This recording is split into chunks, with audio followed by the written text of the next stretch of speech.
Fox News alert, the judge denied Diddy's appeal to get out on bail after the music mogul and Democrat community organizer was charged with sex trafficking and racketeering for forcing women into freak-off sex parties with male prostitutes that he recorded, then keeping them quiet through violence and blackmail. The feds say the investigation's still ongoing, and Diddy's a flight risk who's tampered with witnesses before and could do it again if he's free. Diddy offered $50 million and promised not to have any women over his house if they let him out, but the judge didn't budge. So Diddy's spending his days in Brooklyn's Metropolitan Detention Center, New York's most notorious jail. It's known for its barbaric conditions, stabbings, murders, suicides, blackouts, and lockdowns. For dinner, Diddy can eat turkey with boiled potatoes and beets. Sources tell TMZ Diddy's being isolated from General Pop because some inmates maybe see taking him out as a badge of honor.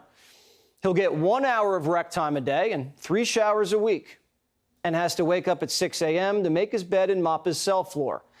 A few celebrities have spent time here: R. Kelly, Ghislaine Maxwell, and our good friend Minnie Madoff. Diddy's lawyer says they're going to fight until the end, but the government's case looks rock solid. The prosecution has a mountain of evidence against them that they have from basically 300 grand jury subpoenas. The feds have materials from banks, tech companies, airlines, hotels, escort services, even Diddy's wealth management firm. They also have the testimony from dozens of witnesses and victims and evidence from Diddy's own electronic devices. The prosecution says they corroborated testimony about Diddy's freak-offs using travel records, payment records, and the videos. Diddy's alleged crimes go back years. In 2011, he kidnapped somebody at knife point and gunpoint so that he could break into a different person's house. 2 weeks later, someone in Diddy's crew found the victim's car, sliced open the convertible top, then dropped in a Molotov cocktail. Diddy's been running wild for at least 15 years, but he might not be able to slip out of this one. And he's only the first domino to fall. If he gets racketeering and sex trafficking for freak-offs, it will be others involved.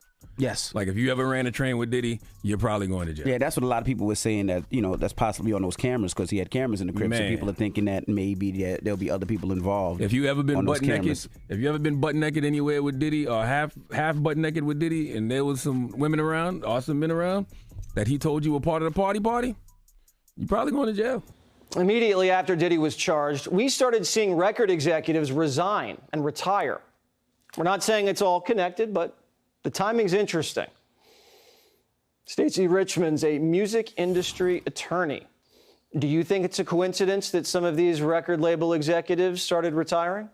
I don't know that it's a coincidence. I think that the evidence will reveal people who have concerns. So we don't really have those answers yet. Clearly, it may be an indication of concern, or maybe just time to move on to greener pastures. Will Diddy rat people out?